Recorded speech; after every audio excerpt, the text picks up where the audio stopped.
You're 8 years old, a white robe, and nobody warned you this was the first step. It looked like just a mass. It looked like just a Sunday, but the system was already watching you. Every gesture, every silence, every small choice you didn't even know you were making. And what happens next? Most people never find out. You've probably seen an altar boy at mass and thought nothing beyond the obvious, a kid in a white robe helping out at a Sunday ritual. But what if I told you that simple moment, that almost unnoticed first step, is the entry point into one of the oldest, most organized, and most secretive systems that exists in the world? The truth is that most people spend their entire lives inside or around the church without ever understanding what really happens behind those walls. What you're about to see here is what nobody ever tells you. This system has existed for over 2,000 years. It shaped popes, molded empires, survived wars, and outlasted everything, and it still works today with the same structure, the same levels, the same invisible tests, except almost nobody knows that. You think becoming a priest is just a matter of faith? That all it takes is wanting it and working hard? Then you haven't seen what really goes on behind the scenes. There's an entire hidden journey with rules that are never written down, choices that are never announced, and sacrifices that almost nobody is willing to make. And it starts exactly where you'd least expect it. It starts as an altar boy, but that's just the beginning, because what happens after, the levels, the secrets, the trials, the decisions that change everything, is what you're going to experience here from start to finish. Not as an observer, as someone who's on the inside. And when this video ends, you'll never look at a mass the same way again, because you'll know what's really happening there, what's hidden, what few people know, and what, from this moment on, you'll know too. There's a world that has been running for centuries, with rules that few people know, rituals that almost nobody sees, and a structure that completely transforms whoever enters it. You've probably walked past a church, watched a priest celebrate a mass, maybe you were even an altar boy as a kid, but you never stopped to think about what really happens behind those doors. What nobody tells you is that there's an entire hidden journey in there, with silent beginnings, invisible trials, and choices that change everything. This journey doesn't start at the altar. It starts much earlier, at a moment when most people don't even realize the first step has already been taken. Without noticing, you enter a system that has its own codes, its own language, and its own levels. And climbing each one demands much more than dedication. It demands something that few people are willing to offer. The truth is that this structure wasn't designed to be easy, but to be revealed slowly, almost as if the system itself were testing who has what it takes to move forward. And this is exactly the journey you're going to experience here, not as an observer, but as someone who's on the inside. You're going to understand what it means to start from zero in this system, what the first steps look like, what happens at each level, and what separates those who rise from those who stay stuck in the same place forever. But this is just the beginning, because before we talk about where this journey ends, we need to understand how and why it begins. It all starts in the simplest way, so simple that most people don't recognize the weight of that moment. You're a child, maybe 7 or 8 years old, and someone invites you to become an altar boy. It seems like nothing. It seems like just a nice role at a Sunday mass. But what nobody tells you is that this is the first step inside one of the oldest and most organized systems in the world. Without realizing it, you've just entered. Being an altar boy isn't decoration. It's the beginning of a formation. You learn how to move inside a sacred space. You learn the right timing for each gesture, the right silence for each moment. Suddenly, you realize there's an order to everything, and that this order isn't random. Every position has a meaning, every role has a purpose. And whoever pays close attention starts to see something the others simply don't. That behind every ritual, there's a living structure operating in silence. It's at this stage that the system begins to evaluate you, even if you don't know it. There's no formal test, no document to sign.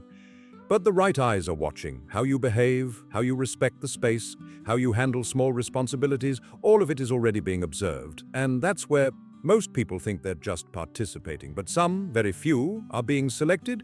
After the first few years, something changes. You're no longer just an altar boy. You know the rituals, you know the space, you know the people. And it's exactly at this moment that the system presents you with a silent choice. Move forward or settle. Most people, without realizing it, choose to stay. Not because they give up, but because the next level demands something that few are ready to offer: real, consistent commitment with no applause. Almost nobody makes it there, and those who fall behind don't even notice the exact moment they stopped climbing. The lector and the minister of the Eucharist are levels that look simple from the outside, but carry a weight that only those on the inside can truly feel. You start having real liturgical functions, responsibilities that once belonged to others. proclaiming the word at a packed mass, distributing communion, representing something greater than yourself, all of this begins to shape who you are within this system. And it's at this stage that growth stops being about learning gestures and starts being about building character. The system doesn't just want someone who knows what to do, it wants someone who understands why they do it, but this is where the hidden danger of this phase lives. Many people reach this point and convince themselves they're already advanced enough, they've earned a place, they have respect, they belong to something, and without noticing they stop growing. The comfort zone inside a hierarchical system is deceiving. It looks like stability, but it's actually the place where most people end their journey without ever getting close to the top. And that's where the system starts separating those who truly want to rise from those who are just satisfied with how far they've come. There came a point in the journey where effort is no longer what sets people apart. Everyone who made it this far put in the effort. Everyone woke up early, fulfilled their roles, showed up when they needed to. But there's something that few people know, something that almost nobody openly tells you, and that definitively separates those who will rise from those who will stay stuck at the same level forever. It's not talent, it's not seniority, it's a combination of invisible things that the system sees before you even realize you're being evaluated. The first one is the willingness for silent sacrifice. Not the sacrifice that everyone sees and applauds, anyone can do that.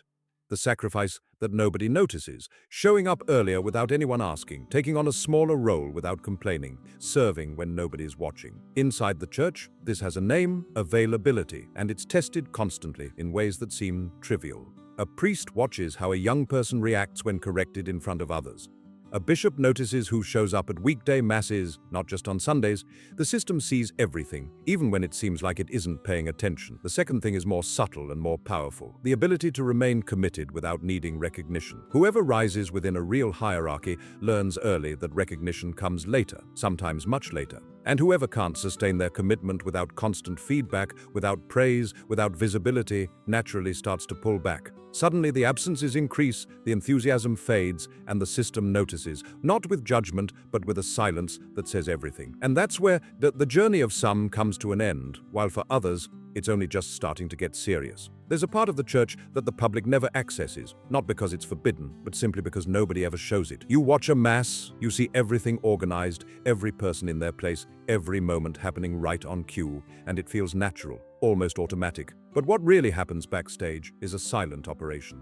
Built on hours of preparation, discreet conversations, and decisions that never reach the altar, few people know that behind every celebration, there's an entire world running in silence, invisible to whoever is sitting in the pew. It's backstage where the real relationships are formed. It's there that a seminarian learns more than in any classroom. Watching a priest prepare before Mass, understanding how he handles a crisis in the community, seeing how a difficult decision is made without the congregation ever noticing.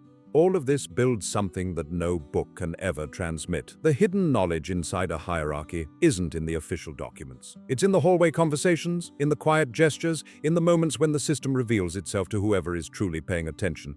And here is one of the most hidden secrets of this journey. Whoever advances within this system almost always gets access to these backstage moments before they officially deserve it. Not through privilege, but through trust earned slowly over time. A young person who demonstrates maturity, discretion, and loyalty starts to be included in spaces that others don't even know exist. Meetings, decisions, conversations that shape the future of the community. All of it starts to open up, and that's where you realize that the real learning was never in what's visible, but in what is revealed only to a few. Every system has its rules, but inside an ancient hierarchy like the church, the most important rules are never written down anywhere. You won't find them in a manual. Nobody will hand you a list on the first day. They exist between the lines, in expected behaviors, in boundaries that you only discover when you're about to cross them. And that's exactly where the danger lives. Because breaking a rule you didn't know existed has consequences just as real as breaking one you knew perfectly well. The most fundamental rule of this system is respect for the hierarchy and silence. It's not just about obeying, it's about how you obey. An altar boy who questions a priest in front of others, a seminarian who shows ambition too openly, a lector who acts as if he's already more than he is, all of these behaviors send a signal. And the system responds to that signal in a way that few expect.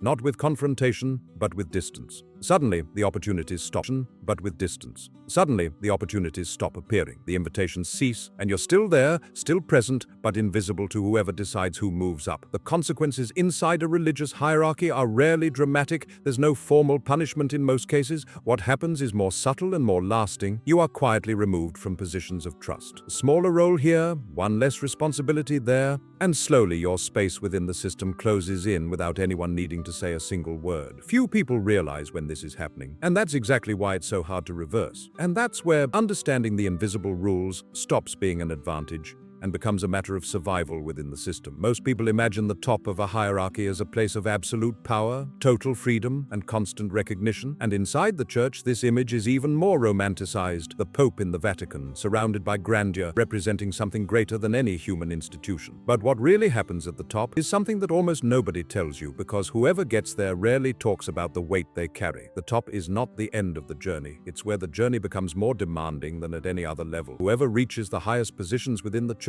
a bishop, a cardinal, the Pope himself, carries a responsibility that has no schedule, no pause, and no room for visible weakness. Every decision echoes across entire communities, across countries, across generations. A diocesan bishop manages not only spiritual matters, but financial, political, and human complexities that few people can even imagine. And all of this happens under constant scrutiny, both from inside the system and from outside. The loneliness at the top of a religious hierarchy is one of the most hidden secrets of this journey, and one of the most revealing about what it truly means to get there. But there's something even deeper that only those at the top truly understand. The ultimate authority within this system doesn't come from the title. It comes from legitimacy built over decades. A pope isn't respected just because of his position. He's respected for what he represents, for what he lived through, for what he sacrificed along a journey that began, in many cases, exactly where yours began.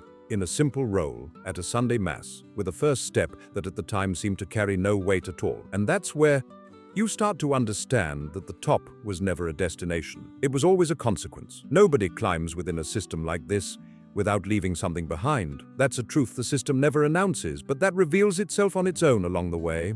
At first, the sacrifices seem small. A weekend given up, a party you didn't go to, time that could have been yours, but was given to a role instead. It seems like nothing, but over time, you realize those sacrifices were adding up, shaping you, and that each one was in fact a choice about who you want to be within this system. The hardest sacrifice isn't time, it's identity. Whoever advances within the church's hierarchy goes through a silent process of transformation that isn't always comfortable. You start letting go of certain opinions, certain behaviors, certain freedoms that once felt natural. A seminarian, for example, enters a formation process that shapes not only what he knows, but how he thinks, how he speaks, how he carries himself around others. And this process demands a surrender that goes far beyond physical or intellectual effort. It demands the willingness to be transformed by something greater than yourself. And then comes the sacrifice that few are prepared to face: relationships. Rising within a hierarchy like this means, in many cases, growing apart from people who stayed behind. Friends who don't understand the choice, family members who question the path, relationships that can't withstand the weight of the calling. It's not cruelty, it's consequence. The system doesn't ask you to abandon anyone, but the journey naturally creates a distance between those who advance and those who stay in the same place. And that's where you understand that the greatest sacrifices were never the most visible ones, but the ones that happened in silence, far from any altar. There's a pattern that repeats itself: people with real potential, genuine dedication, everything that seems necessary to move forward, and who still get stuck, trapped at a level that doesn't reflect what they're capable of, without understanding exactly what's blocking the next step. And what few people know is that in most cases, the obstacle doesn't come from outside. It's not a lack of opportunity, it's not favoritism, it's not the system being unfair. The obstacle lies in silent, almost invisible mistakes that repeat themselves without the person ever realizing they're making them. The first mistake is impatience. Inside an ancient hierarchy like the church, time is treated in a completely different way than we're used to. Whoever enters wanting to rise fast, wanting visible results, wanting recognition before they've built the necessary foundation, sends a signal the system reads clearly. Ambition without maturity is perceived before it's ever spoken out loud. A young person who within the first few months starts comparing themselves to others, questioning why they haven't advanced yet, showing impatience with the process. That person is already, without knowing it, creating distance between themselves and the next level. Growth within this system demands something our generation struggles deeply to practice: the art of waiting without stopping to grow. The second mistake is even more subtle and more devastating. It's the lack of consistency in the moments when nobody is watching. Inside the church, there's a deep belief that a person's true character is revealed exactly in those moments, when there's no audience, when there's no recognition, when the role seems too small to matter. An altar boy who only gives his best when the priest is nearby, a lector who prepares the reading only when he knows he'll be evaluated, a seminarian who shows commitment only in visible situations, all of them, without realizing it, are revealing something the system doesn't forgive. And that's where the difference between those who rise and those who stall was never in the big gestures, but in the small choices made when nobody was paying attention. When you look from the outside, every level inside the church seems like part of the same thing. An altar boy and a cardinal seem to inhabit completely different worlds, with no apparent connection, but what few people realize is that each level is, in fact, an amplified reflection of the one before it. The same qualities that make an altar boy stand out are the same ones that, decades later, make a bishop respected. The system doesn't change its demands as you rise, it simply increases their weight, and that's exactly why the foundation matters more than any other stage of the journey. The difference between an altar boy and a seminarian isn't just one of function, it's one of awareness. The altar boy learns to serve without fully understanding why. The seminarian already carries a deliberate choice, a decision that was tested over time and that survived the doubts, the difficulties, and the moments when giving up seemed easier than continuing. Every level within this hierarchy demands a more mature, more resilient, and more self-aware version of the same person. And whoever observes this progression closely realizes that the system isn't just forming religious figures, it's forming a specific type of human being, shaped by years of silent pressure and invisible choices. And when you place all the levels side by side, from the altar boy to the pope, what you see isn't a ladder of power, but a journey of transformation. Every step has its own weight, its own language, its own secrets. And what separates the first? You made it this far, and that already says a lot about you, because most people consume content passively, without ever really stopping to think about what they're learning. But you stayed. You followed every level, every choice, every sacrifice of this journey. And now you know what's hidden behind one of the oldest systems in the world. The question is, what are you going to do with that? Because in the end, the lesson this hierarchy teaches isn't about the church. It's about you. It's about how you handle your own systems, your job, your family, your relationships, your life. You're inside a hierarchy too. You also have levels to climb, invisible rules to understand, sacrifices to make. And the question that remains is direct and uncomfortable. Are you truly moving forward? Or are you settled into a level that no longer challenges you? Think about that honestly. How many opportunities did you let pass because of impatience? How many times did you stop growing because the recognition took too long? How many invisible rules did you break without realizing and paid the price without understanding why? The knowledge you gained here isn't theory, it's a map. And maps only have value for those who decide to use them. So now it's your turn. Apply what you learned. Look at the systems around you with different eyes. Understand the rules nobody writes down. Respect the timing of the process, and above all, don't stop climbing. If this content opened something in you, if it made you think differently about structures, hierarchies, and your own journey, then you need to be here when the next video drops, because the story isn't over. In the next chapter, the journey continues, and the levels get far more complex, far more demanding, and far more revealing. Subscribe to the channel now, hit the bell, and don't miss what comes next, because what's coming is what few people have the courage to watch all the way through.